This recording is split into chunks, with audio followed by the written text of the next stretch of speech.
Shalom, saudaraku yang dikasihi Tuhan Yesus Kristus. Saat yang berbahagia ini, saya akan melanjutkan pembukaan rahasia firman Tuhan mengenai kecantikan spiritual. Karena kita adalah mempelai wanita anak domba Allah, maka bentuk kecantikan spiritual yang dituntut oleh Tuhan, yang diharapkan oleh Tuhan, yang saat ini sedang dibentuk oleh para hamba-hamba Tuhan itu seperti apa.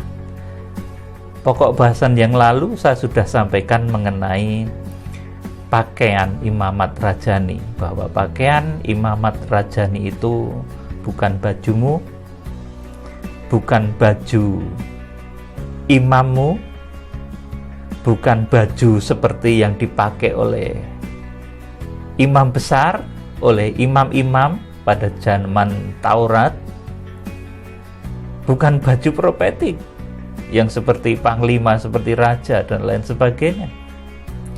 Saudaraku, bukan pula baju seperti yang dikenakan oleh Tuhan Yesus, Petrus, Yohanes, Yakobus 2000 tahun yang lalu. Bukan juga baju seperti bajunya orang Jawa, orang Batak, orang Minang, orang Irian. Bukan baju-baju lahiriah seperti itu, saudaraku, yang akan membuat saudara ini dikenan oleh Tuhan, tetapi adalah kepribadianmu, perbuatan-perbuatan baikmu yang dihasilkan oleh bentukan-bentukan firman Tuhan. Saudara, jadi baju atau saudaraku salut kemuliaan, kalau di dalam Wahyu pasal 12 ayat 1 dan 2 itu digambarkan sebagai pakaian matahari, bulan, dan bintang. Itu adalah perbuatan saudara. Perbuatan saudara yang benar, yang merupakan hasil tempaan, hasil didikan dari firman yang diberikan oleh Bapa, Putra, dan Roh Kudus.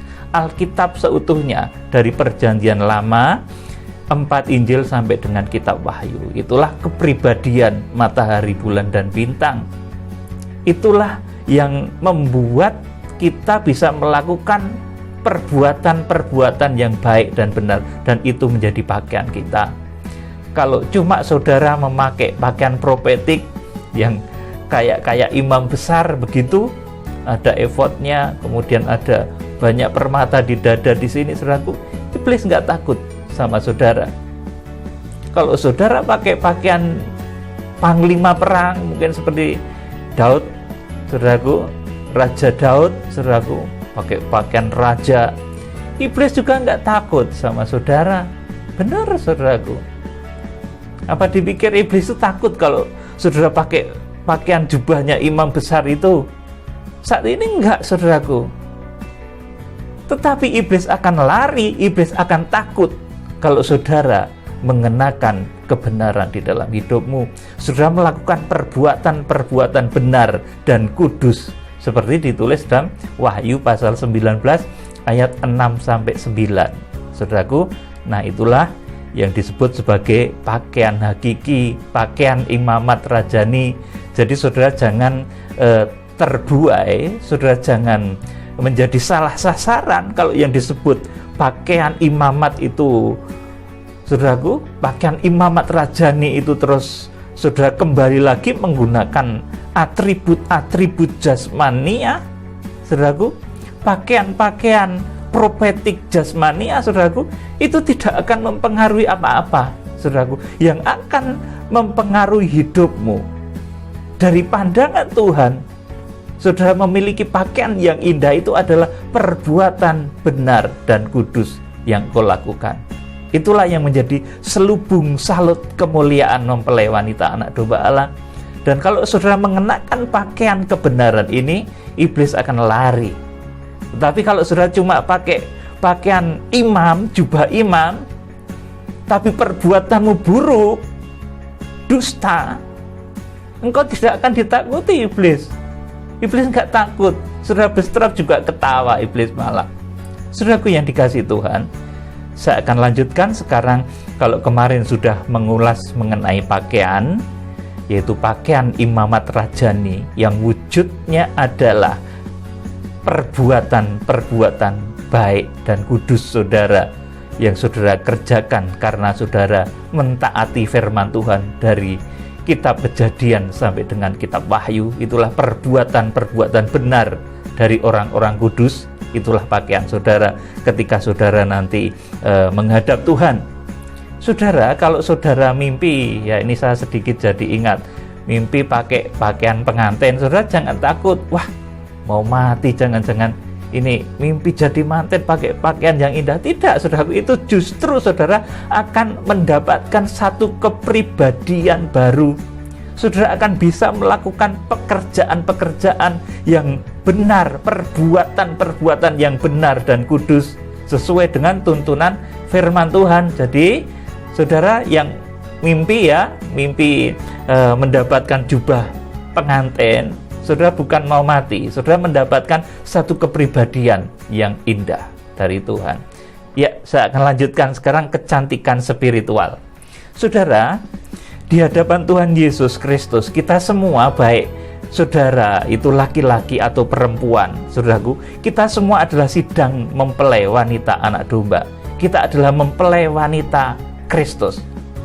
Tuhan sebagai mempelai pria surga ini menyiapkan satu tempat yang terbaik di sisinya. Tuhan sekarang sedang, saudaraku, mempersiapkan tempat ini. Saudara, jadi saudara yang berkepribadian indah yang tadi saya katakan, mengenakan pakaian yang indah, putih, bersih, berkilau-kilauan, itu nanti akan membuat Tuhan itu begitu menyayangi saudara. Bahkan nanti kalau saudara membaca di dalam kitab Wahyu pasal yang ke-21, Tuhan itu nanti membangun Yerusalem baru itu, saudaraku, menurut gambar atau model mempelai wanitanya. Saudara, jadi ini sangat menginspirasi ya. Kalau kesuksesan seorang laki-laki, seorang mempelai pria, itu saudaraku seringkali, dan ini alkitabiah sekali saudaraku, ini terinspirasi oleh mempelai wanitanya. Saudara yang dikasih Tuhan, jadi di hadapan Tuhan Yesus Kristus ini kita semua adalah sidang mempelai wanitanya. Tuhan Yesus sebagai mempelai pria surga ini menyiapkan suatu tempat yang terbaik. Sekarang Tuhan sedang mempersiapkan itu. Saudara, kita akan baca Yohanes 14 ayat 1-4. Janganlah gelisah hatimu, percayalah kepada Allah, percayalah juga kepadaku. Di rumah Bapakku banyak tempat tinggal. Jika tidak demikian, tentu aku mengatakannya kepadamu, sebab aku pergi ke situ untuk menyediakan tempat bagimu.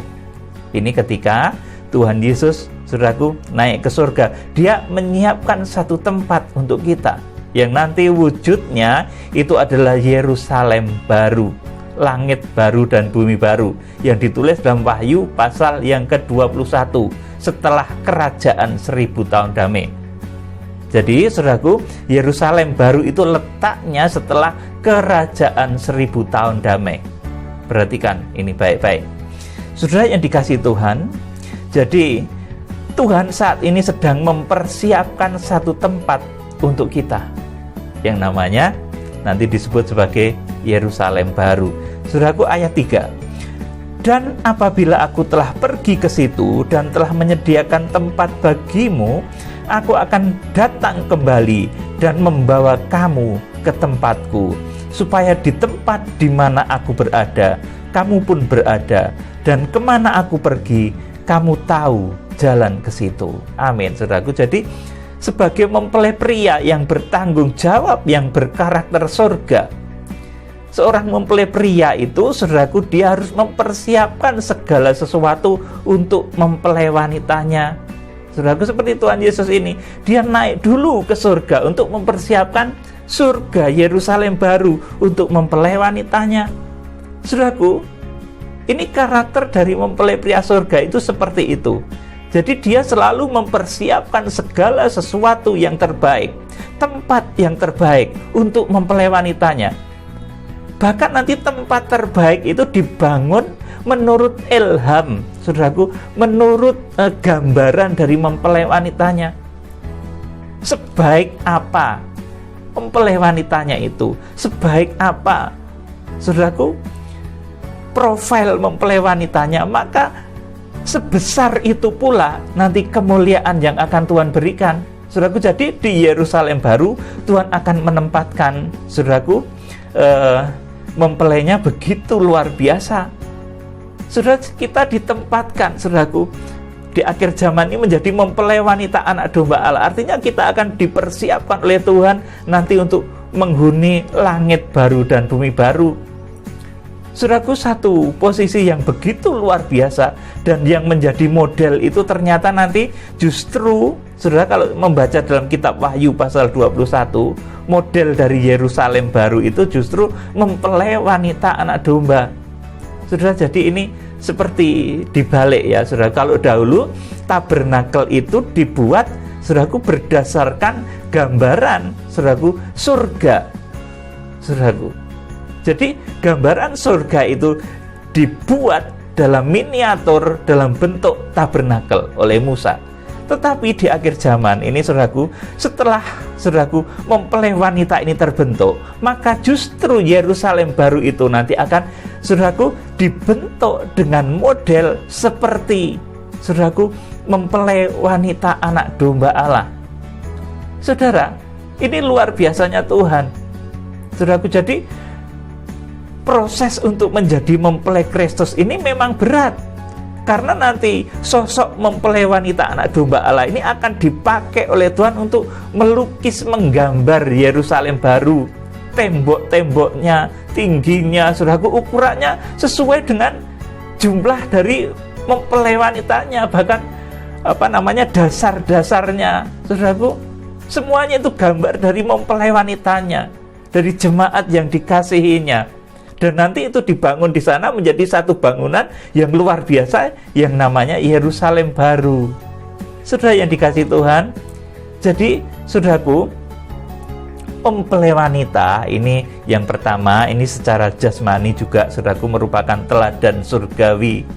Kalau sebaik apa profil karakter kepribadian mempelai mempelai wanita, ini akan ilhami mempelai prianya untuk melakukan karya besar.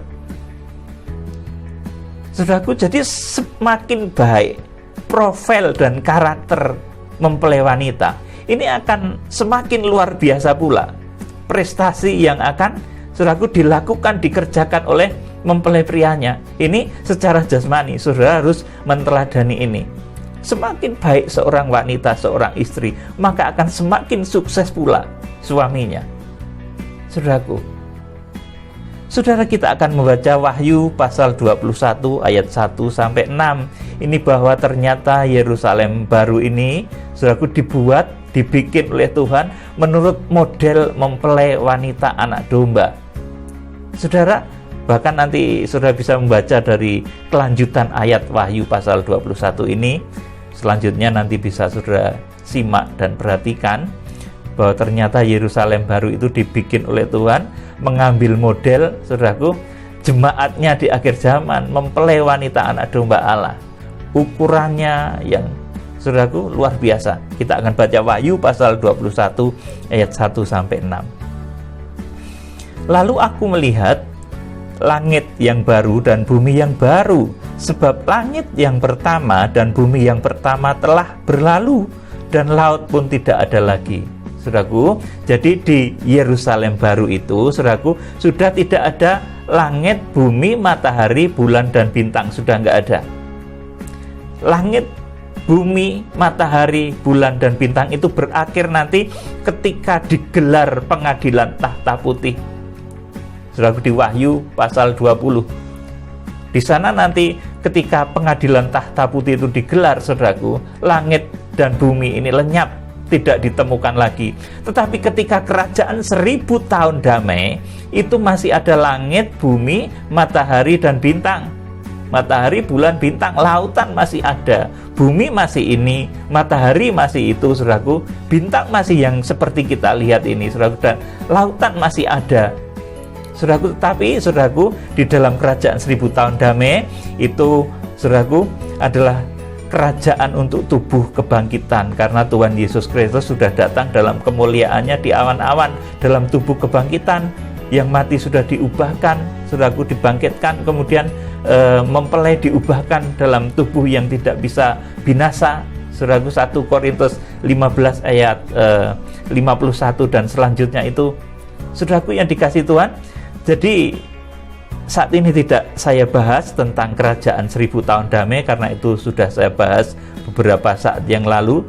Sekarang saya akan menyampaikan mengenai langit baru dan bumi baru. Yerusalem baru itu terjadinya setelah kerajaan 1000 tahun damai, kemudian pengadilan tahta putih, saudaraku.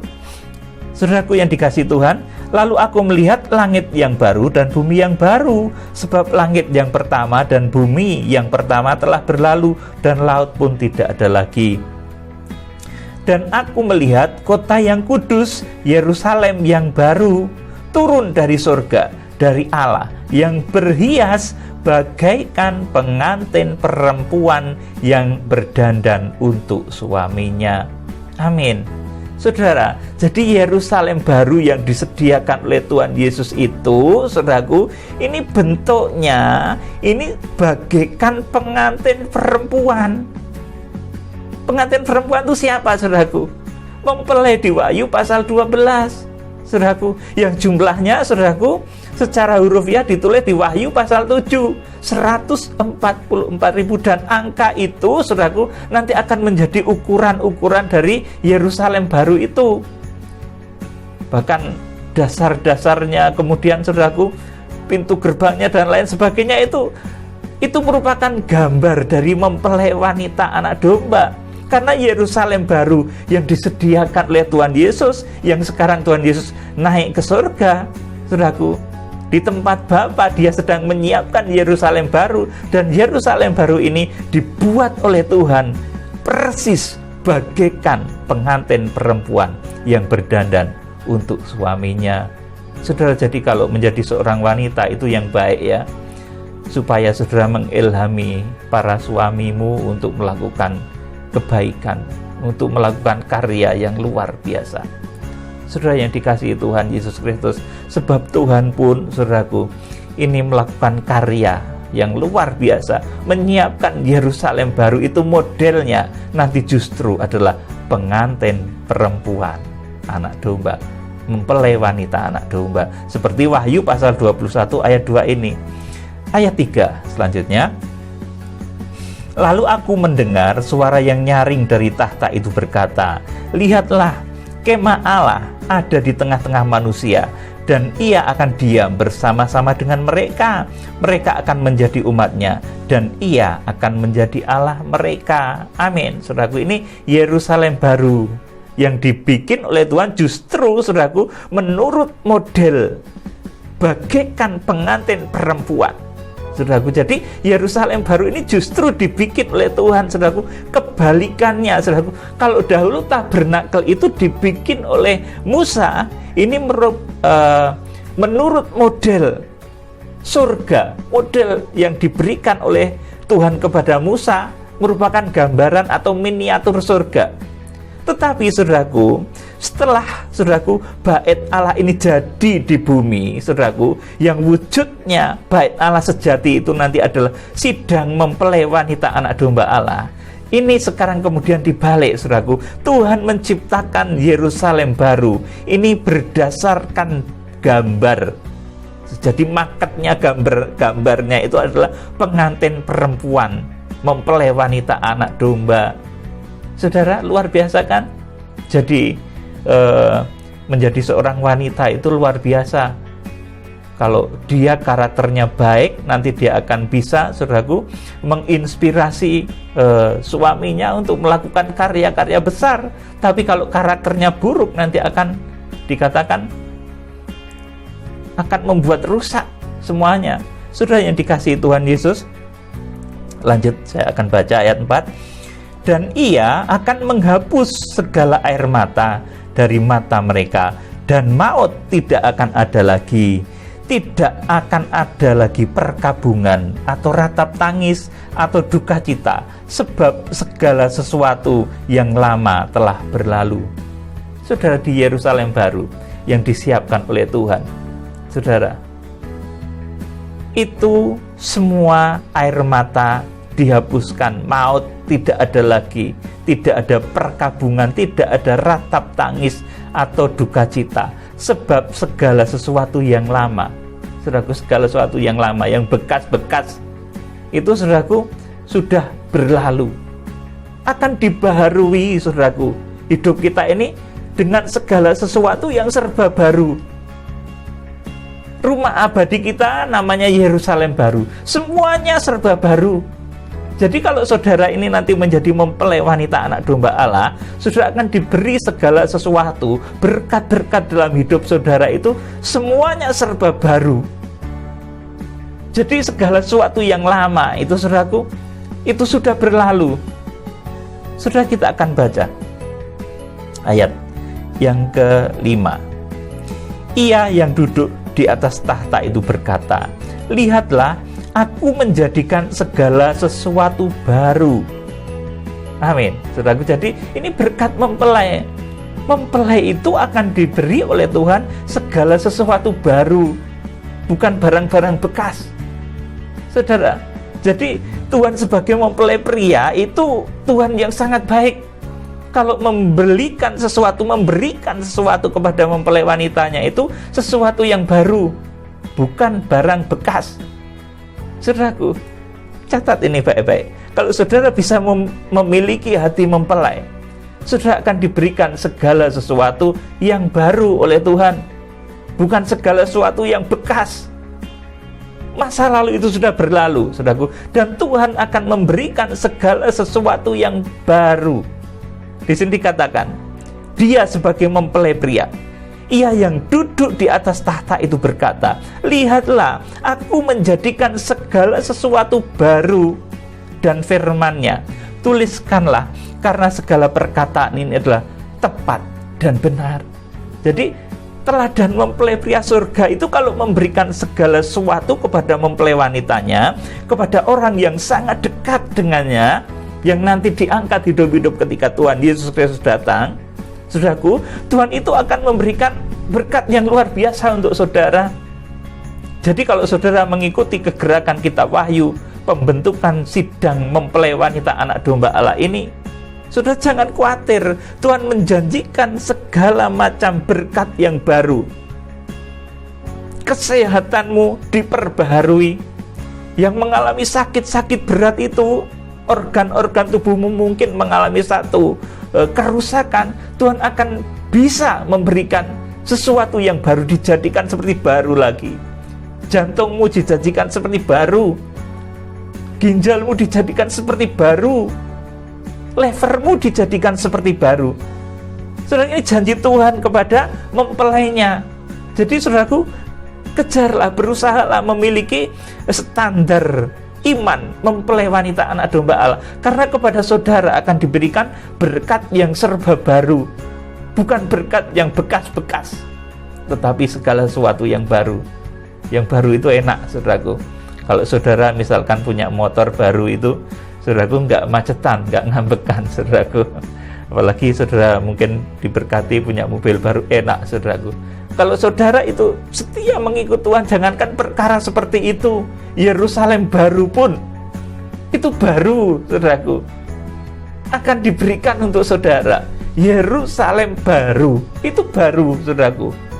Nanti itu baru yang diberikan oleh Tuhan, bukan segala sesuatu yang bekas, yang lama, yang nggak bermutu, tapi Tuhan akan memberikan sesuatu yang baru. Dahsyat Tuhan kan untuk saudara yang ikut dalam kegerakan kitab Wahyu, pembentukan mempelai wanita anak domba Allah ini. Tuhan menjanjikan segala sesuatu baru, bukan bekas. Amin. Jadi saudara akan diberikan segala sesuatu baru. Ayat yang ke-6, firman-Nya lagi kepadaku, semuanya telah terjadi, aku adalah Alfa dan Omega, yang awal dan yang akhir. Orang yang haus akan kuberi minum dengan cuma-cuma dari mata air kehidupan. Saudaraku, jadi berbahagia sekali orang yang menjadi mempelai Kristus. Karena pertama, saudaraku, dia akan dijadikan market atau model Tuhan, di mana dia nanti membentuk, saudaraku, Yerusalem baru itu ukurannya, saudaraku, itu mencontoh mempelai loh, saudaraku. Kalau dahulu tabernakel itu, saudaraku, itu menyontoh dari surga. Tetapi justru Yerusalem baru itu nanti ukurannya, saudaraku, ini menurut ukuran mempelai wanita anak domba. Hitungannya, angka-angkanya, saudaraku. Kalau saudara membaca Wahyu pasal 21 itu secara detail, saudara akan tahu bahwa Yerusalem baru itu ternyata Tuhan terinspirasi ketika membentuk umatnya, membentuk bangsa Israel, membentuk bangsa-bangsa Zaitun liar, saudaraku, menjadi satu tubuh Kristus, saudaraku, oleh 12 rasul kegerakan hujan awal dan 12 rasul kegerakan hujan akhir. Oleh karena itu di kitab Wahyu ada 24 tahta, ada 24 tua-tua. Saudara yang dikasihi Tuhan, itu satu rahasia dalam kalau diungkap ini, saudaraku. Saudara, berbahagialah orang yang masuk menjadi mempelai wanita anak domba Allah ini, karena kepada mereka sejak saat ini pula dijanjikan oleh Tuhan berkat-berkat yang baru. Saudara, perhatikan, milikilah karakter mempelai, hati yang baik, hati yang tulus. Saudaraku, kalau melakukan segala sesuatu itu tulus, berkorban juga tulus, hati yang murni, saudaraku, melayani juga tulus, tanpa motivasi tendensi-tendensi yang daging, tendensi-tendensi yang merupakan gejol hawa nafsu. Itu membuat, saudaraku, motivasi saudara bukan motivasi mempelai. Kalau motivasi mempelai itu seperti emas pilihan, segala apa yang dikerjakannya, yang dilakukannya, kalau dia melayani, motivasinya tulus. Kalau dia berkorban menopang pekerjaan Tuhan, motivasinya juga tulus seperti emas murni. Nah, kepada orang yang seperti ini, berkat yang serba baru itu dijanjikan oleh Tuhan. Saudara, ini orang-orang yang akan masuk menjadi mempelai. Kemudian, saudaraku, siapa yang tidak bisa masuk ke dalam Yerusalem baru? Saudaraku, ini ditulis dalam kitab Wahyu pasal 21 ayat yang ke-8. Jadi orang-orang yang tidak layak masuk di Yerusalem baru ini, saudaraku, ini ditulis dalam kitab Wahyu pasal 21 ayat yang ke-8.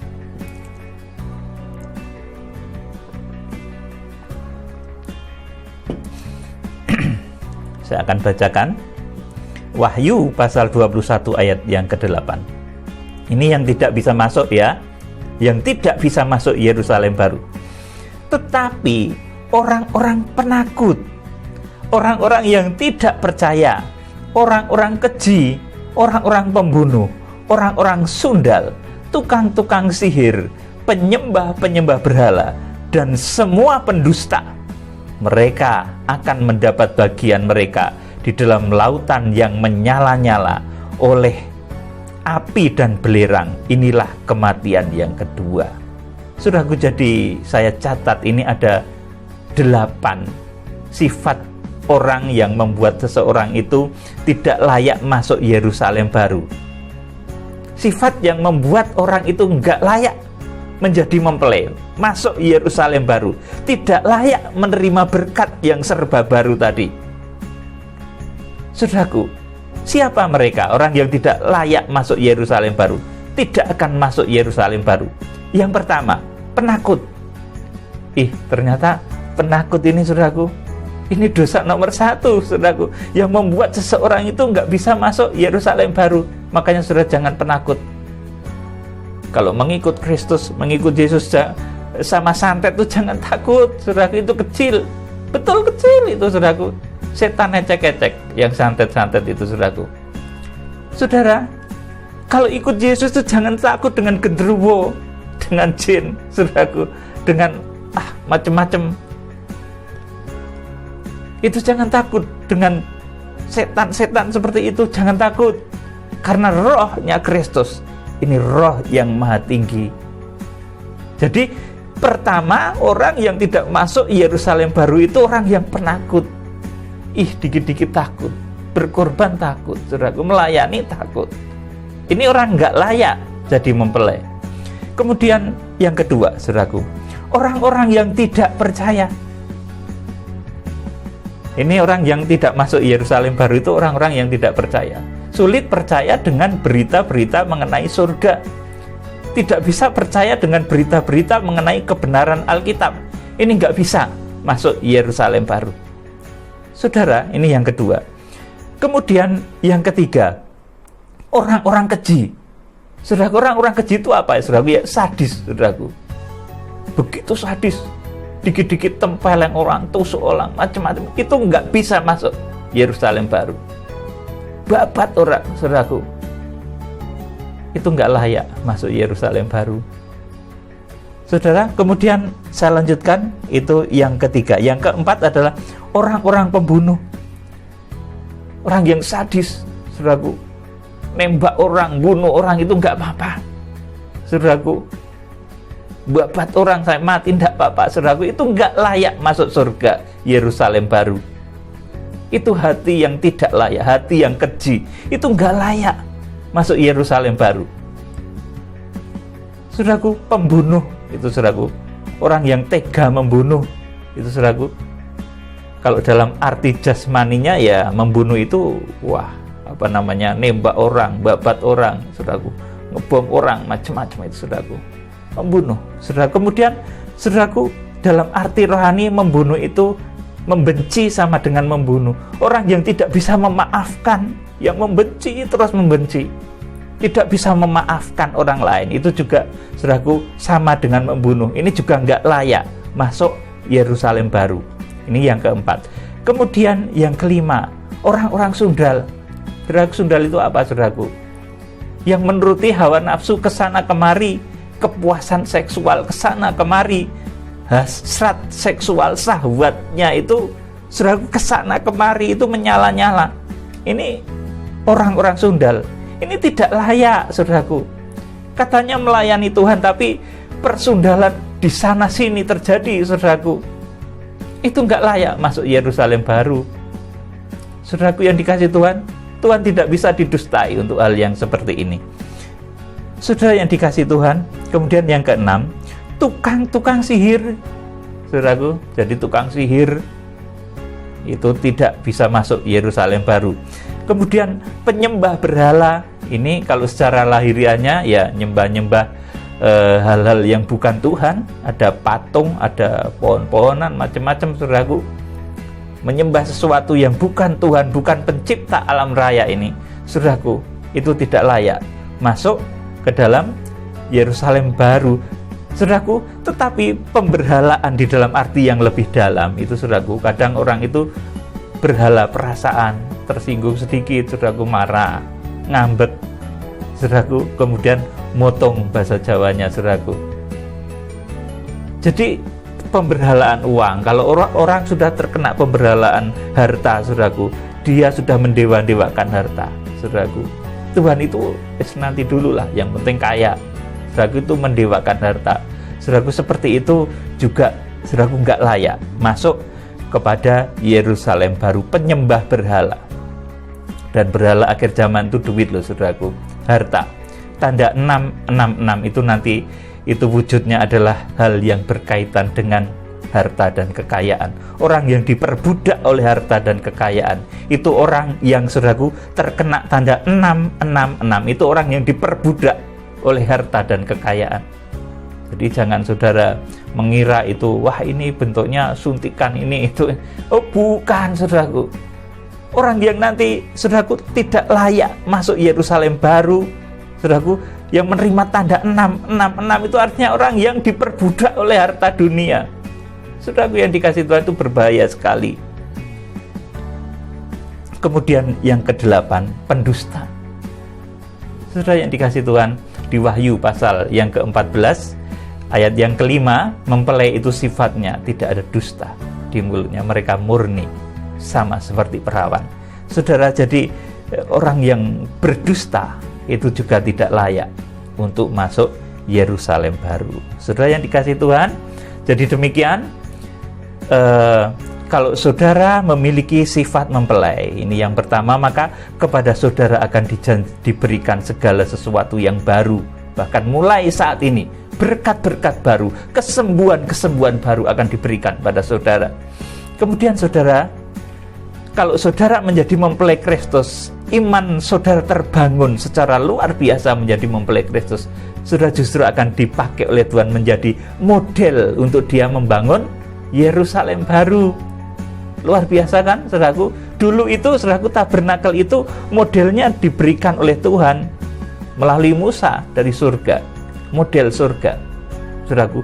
Kemudian, saudaraku, surga Yerusalem baru ini ternyata modelnya adalah mempelai wanita anak domba Allah. Ukuran-ukurannya semuanya detail, saudaraku. Itu ukuran mempelai wanita anak domba Allah. Saudara yang dikasih Tuhan, dan yang tidak layak masuk ke Yerusalem baru sudah saya sampaikan, ini ada 8 tadi, saudaraku. Orang penakut, orang tidak percaya, orang keji, orang pembunuh, orang sundal, tukang sihir, penyembah berhala. Kemudian yang ke-8, pendusta. Saudara, saya akan membacakan satu firman nubuatan ini di dalam Kidung Agung, saudaraku. Ini bahwa Salomo ini membangun Yerusalem itu ternyata inspirasinya itu adalah permaisurinya. Jadi permaisurinya Salomo itu sangat menginspirasi dia di dalam membangun Yerusalem. Kidung Agung pasal 6 ayat 4-13. Kidung Agung ini kalau dipahami secara hurufiah, kadang saudara tidak paham, mengira Salomo itu porno. Enggak, saudaraku, saya terangkan nanti. Kidung Agung 6 ayat 4-13. Cantik engkau manisku seperti kota Tirsa, juwita seperti Yerusalem, dahsyat seperti bala tentara dengan panji-panjinya. Saudaraku, seperti Yerusalem. Ini istrinya Salomo, saudaraku. Kekasihnya Salomo itu seperti Yerusalem. Dan dia nanti membangun Yerusalem itu menurut model istrinya ini, saudaraku. Jadi luar biasa. Saudara yang dikasihi Tuhan, kemudian ayat yang kelima. Palingkanlah matamu daripadaku, sebab aku menjadi bingung karenanya. Rambutmu bagikan kawanan kambing yang bergelombang turun dari Gilead. Saudaraku, Salomo itu kalau ditatap oleh permaisuri atau kekasihnya, dia itu menjadi salah tingkah, saudaraku. Sebab aku menjadi bingung karenanya. Rambutmu bagikan kawanan kambing, saudaraku. Jadi, saudaraku, palingkanlah matamu daripadaku, saudaraku. Jadi ini menggambarkan satu pandangan yang luar biasa. Mata yang penuh dengan urapan, pandangan yang penuh urapan Roh Kudus, saudaraku. Sehingga tidak ada sesuatu pun yang tertutup, saudaraku, oleh penglihatan mempelai wanita ini, saudaraku. Kemudian, saudaraku, sebab aku menjadi bingung karenanya, rambutmu bagikan kawanan kambing. Kawanan kambing ini tidak bagus loh, saudaraku, jelek loh, saudaraku. Kalau saudara melihat itu awan wedhus gembel itu, saudaraku, hitam, kotor sekali, bergelombang seperti itu tidak bagus. Tapi artinya ini apa, saudaraku? Ini ada arti rohaninya, saudaraku. Rambutmu bagikan kawanan kambing yang bergelombang turun dari Gilead, saudaraku. Kemudian ayat 6, gigimu bagikan kawanan domba yang keluar dari tempat pembasuhan, yang beranak kembar semuanya, yang tak beranak tak ada. Saudaraku, ini juga kalau secara fisik, saudara menangkap secara fisik ini jelek, saudaraku. Gigi kok seperti kawanan domba yang beranak kembar semuanya, yang tak beranak, yang tidak beranak tak ada. Jadi seperti domba yang beranak itu artinya besar kecil, saudaraku. Seperti punya saya ini ada yang besar, yang panjang, gigi taringnya, saudaraku. Jadi seperti itu. Jelek kalau secara fisik, tapi ini menggambarkan apa, saudaraku? Gigi yang besar kecil ini persekutuan dari jemaat-jemaat Tuhan itu jadi terdiri dari baik orang kaya, orang yang tinggi, orang yang rendah, saudaraku, orang yang memiliki kekayaan banyak, yang memiliki kekayaan sedikit, orang yang intelektual, orang yang kurang intelektualnya, saudaraku, mereka bersekutu erat. Ini gigi itu menggambarkan persekutuan. persaudaraan kita. Oleh karena itu kalau saudara mimpi giginya patah, saudaraku, ini seringkali merupakan pertanda mau ada saudara atau apa yang dipanggil atau hilang, saudaraku. Gigi itu gambaran persekutuan. Kemudian ayat 7, bagaikan belahan buah delima pelipismu di balik telekungmu. Saudaraku, ini belum saya jelaskan. Kemudian ayat 8, permaisuri ada 60, selir 80, dan darah-darah tak terbilang banyaknya. Tetapi dialah satu-satunya merpatiku, idam-idamanku, satu-satunya anak ibunya, anak kesayangan bagi yang melahirkannya. Putri-putri melihatnya dan menyebutnya bahagia. Permaisuri-permaisuri dan selir-selir memujinya. Siapakah dia yang muncul laksana fajar mereka, indah bagikan bulan purnama, bercahaya bagikan surya, dahsyat seperti bala tentara dengan panji-panjinya. Inilah nanti ketika, saudaraku, mempelai wanita anak domba ini nanti diangkat Tuhan hidup-hidup. Oleh karena itu dalam lagu saya ada syairnya, siapakah dia yang muncul dari padang gurun. Saudaraku, ini dari sini saya ambil ayatnya. Saudaraku, itu nanti merupakan gambaran ketika mempelai itu diangkat dari padang gurun pengungsian. Dari waktu dia diungsikan di Wahyu pasal 12 ayat yang ke-6 dan ayat yang ke-14, setelah dia beogu selama 1260 hari. Di akhir 1260 hari itu ini terjadi. Siapakah dia yang muncul laksana fajar mereka, indah bagikan bulan purnama, bercahaya bagikan surya, dahsyat seperti bala tentara dengan panji-panjinya. Inilah saat nanti mempelai itu diubahkan, dahsyat luar biasa. Ayat 11, ke kebun kenari aku turun melihat kuntum-kuntum di lembah, melihat apakah pohon anggur berkuncup dan pohon delima berbunga. Tidak sadar diri aku, kerinduanku menempatkan aku di atas kereta orang bangsawan. Amin. Saudaraku, jadi atas ilham dari mempelai wanitanya ini, Salomo ini, saudaraku, ditempatkan dalam posisi yang tinggi di dalam keretanya para bangsawan. Saudara yang dikasih Tuhan, artinya apa, saudaraku? Satu cinta kasih yang tulus itu selalu menghasilkan, membuahkan karya-karya besar, karya-karya positif, saudaraku, terobosan-terobosan besar, positif, benar, kudus, saudaraku. Jadi kalau ada satu cinta yang kudus, yang bertaut, seperti Salomo dan permaisurinya ini, dan ini, saudaraku, ini pasti akan selanjutnya diiringi dengan karya-karya yang luar biasa, yang dahsyat. Saudara yang dikasih Tuhan, seperti Tuhan Yesus juga, saudaraku.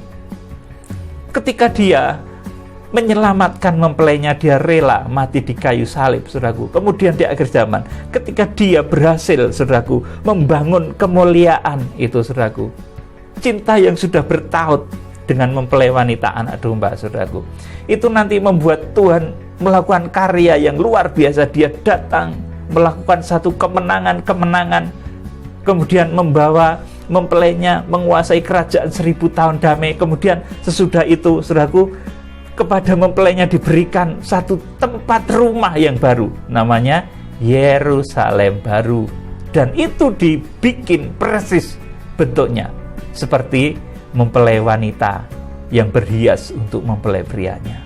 Saudaraku yang dikasihi Tuhan, ini rahasia mempelai jadi begitu luar biasa, kiranya menjadi berkat untuk saudara pada saat ini. Ini rahasia dalam tentang kitab Wahyu. Nanti selanjutnya akan saya lanjutkan untuk pokok-pokok bahasan yang lebih lanjut. Tuhan Yesus Kristus, Imam Besar Agung, pemimpin kegerakan kitab Wahyu, memberkati saudara. Haleluya. Amin.